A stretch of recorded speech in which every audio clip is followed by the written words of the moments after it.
ছাত্ররা অনেক কষ্ট করে দেশ স্বাধীন করেছে, কিন্তু দেশের বিভিন্ন গুরুত্বপূর্ণ পদে এখনো কিছু আওয়ামী লীগের দালাল বসে আছে। তো এই দালালগুলাকে কিভাবে আপনারা আসলে বিদায় করবেন আর কিভাবে এই দালালগুলাকে এই পত্তনে পদত্যাগ করাবেন, এটা আপনারা ভালো করে জানেন। কারণ এত শহীদদের বিনিময়ে আমরা একটা স্বাধীন দেশ পেয়েছি, অথচ দেখা যাচ্ছে এখন আওয়ামী লীগের দালাল এখনো কিছু কিছু গুরুত্বপূর্ণ পদে বসে আছে।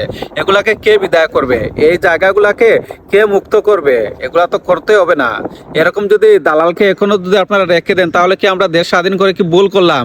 যদি দালালরাই এখন দেশ চালাতে হয়, আমার কথা হচ্ছে গিয়া এই গুরুত্বপূর্ণ যে জায়গাগুলো আছে, জায়গাগুলো কেন আওয়ামী লীগের দালাল থাকবে? কেন থাকবে?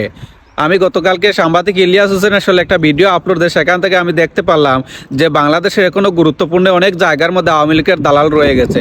এই দালালগুলাকে আপনারা কেন এখন পর্যন্ত রাখছেন, এটা তো আমি বুঝি না। এই দালালগুলোকে যারা আসলে এই গুরুত্বপূর্ণ পদে রাখছে, যারাই রাখছে, আমি ভাববো হয়তো তারা এই কাজে জড়িত আছে, আর নাইলে দালালগুলা কেন